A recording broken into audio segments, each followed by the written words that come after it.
रामचंद्र कह गए सियाज से कि ऐसा कलयुग आएगा कि सेंसरशिप को दिखाने वाली पिक्चर पर ही सेंसर बोर्ड आंखें तरे जाएगा। लेकिन फाइनली पिक्चर रिलीज हो रही है। Hello Kangana, how are you? Thank you so much. Thank you so much for this introduction. और बहुत ही आपने जो इस तरह का पैराडॉक्स और आयरॉनिक ये चीज़ सेट की।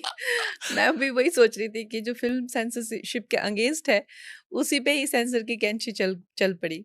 But I am so happy to see you smiling again. Thank you. 1 सितंबर हम पॉडकास्ट कर रहे थे और आपका पूरा चेहरा लटक गया था। उस दिन मेरे लिए बड़ा ही क्या क्या बताऊँ, एक सदमे वाला दिन था। मैं सुबह-सुबह जैसे हम लोग रेडी होते हैं, जैसे मैंने कहा कि हमें सर्टिफ़िकेट मिल चुका था, बस एक फ़िज़िकल कॉपी मिलने को रह गई थी। उसके लिए आजकल आजकल चल रहा था, देश भर में कुछ ना कुछ तो अ, प्रॉब्लम्स तो और भी फ़िल्मों को पहले आए हैं, ऑब्जेक्शंस तो होते ही हैं। लेकिन आई वाज़ क्वाइट सर्टेन कि मैंने एक बहुत ही ऑथेंटिक फ़िल्म बनाई है और सर्टिफ़िकेट मुझे मिल जाएगा। बट उस सुबह मुझे पता चला था कि ये फ़िल्म इज़ नॉट, सोचिए 6 सितंबर को रिलीज़ है। 1 सितंबर को आपको सुबह पता चलता है कि the film has been banned और अब इसकी शुरू से स्क्रीनिंग होगी, शुरू से मतलब शुरू करेंगे and not just sensor, many groups, even religious group, even political groups will now screen the film and give their inputs. तो मैं एकदम ब्लैक, जिसे होता है ना ब्लैकआउट हो जाना।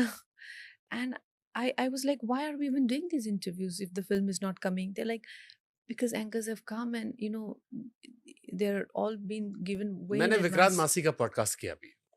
उस पॉडकास्ट में मैंने उनसे एक सवाल पूछा। मैंने कहा कि आपको बड़ा सपोर्ट किया है सरकार ने, सिस्टम ने। ही सेड नहीं नहीं, सपोर्ट नहीं किया, बस सेंसर बोर्ड ने कट्स नहीं लगाए। तो मैंने कहा उसी को सपोर्ट करना कहते हैं कि पिक्चर रिलीज हो जाए, कट्स ना लगे। Do you feel bad? ये सवाल, और ये सवाल मैं बहुत ईमानदारी से पूछ रहा हूँ। मैं इस पॉडकास्ट को करने का रीजन सिर्फ ये सवाल था। साबरमती भी एक ऐसी फिल्म थी जो कंट्रोवर्शियल थी। इमरजेंसी में भी कंट्रोवर्सी हो सकती है। साबरमती भी आप जिस पॉलिटिकल पार्टी को उसको सूट करती थी, इमरजेंसी भी सूट करती है। एक पार्टी के साथ पूरी कैबिनेट खड़ी है।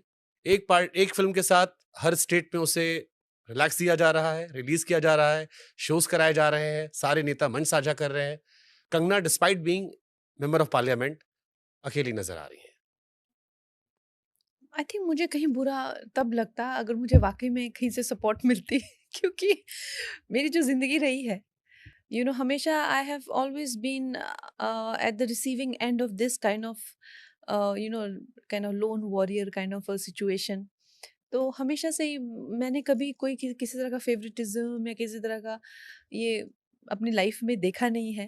आई हैव जब मैं संघर्ष भी कर रही थी, तो I used to see so many girls were kind of dating people, they were उनके करके आगे आ रहे थे, या परिवार से उनको इतना सपोर्ट मिलता था, या वो नेचुरली उस जगह से थी कि वो डायरेक्टली उधर तो मेरे लिए ज़िंदगी हमेशा ऐसी ही रही हुई है। मैं हमेशा जहाँ जाती हूँ वहाँ मेरे लिए एक संघर्ष हमेशा तैयार रहता है।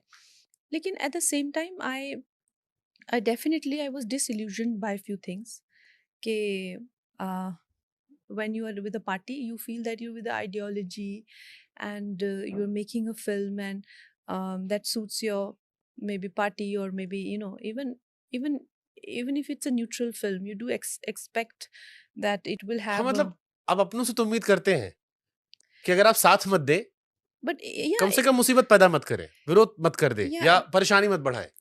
I think it's a very authentic film and जैसे कि हमें सर्टिफिकेशन पहले मिल चुकी थी। लेकिन फिर having said that I think I also became a very easy target for opposition मेरी फिल्म का इस्तेमाल करके, कि भाई ये जो फिल्म है, जैसे फॉर एग्जांपल इसमें मिसेस गांधी की जो असैसिनेशन है वो दिखाई गई है, उसको कंगना, फार्मर्स गोधरा से प्रोटेस्ट। बड़ा क्या था? बट आई गोधरा आई इतना थिंक बड़ा सम टॉपिक था जिसके लिए स्टैंड करना होता है, वहां लोग खड़े हो जाते हैं। बड़े बड़े मसले देखे हमने इस देश में। सियासत में इतनी मासूमियत नहीं होती है।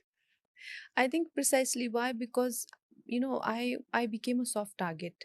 They try to portray me with the party, and then the party having the same stand as me on whether it is farmers, on it is Khalistan, and all of that. And that's when Nadaji released that statement saying that we do not align with her, and उन्होंने आज अगर तक आप हिंदी में बोलोगे थोड़ा दर्शक ज़्यादा समझ जाएँगे। हाँ, मैंने कहा तभी नड्डा जी ने वो स्टेटमेंट भी दी थी कि हमारी जो जो कंगना कह रही हैं हम उससे इत्तेफ़ाक नहीं रखते हैं। वो पार्टी का स्टैंड नहीं है। हाँ, वो पार्टी का स्टैंड नहीं है और आई थिंक पहली बार उन्होंने इस तरह की इन इतने सालों में पहली वो बार एम्बैरेसिंग किसी था के आपके लिए?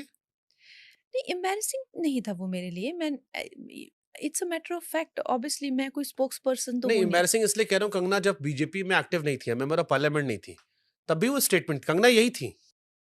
कंगना हमेशा से ऐसी थी। स्टाइल उनका यही था। You may like her, you may dislike her, but तब लोग साथ खड़े थे। अब अपने हो गए। अब टैग लग गया, मेंबर ऑफ पार्लियामेंट बन गए। अब शायद आपने उम्मीद करना शुरू किया होगा। नहीं ऐसा तो नहीं था। मुझे नहीं लगता कि यू नो हमारी पार्टी में इस तरह का फेवरेटिज्म कभी भी डिस्प्ले किया जाता है जो आपने गोदरा की फिल्म बताई। अब I don't know it could be one exception लेकिन party has always this party is known to be जिसे कहते हैं ना कि फेवरेटिज्म तो बिल्कुल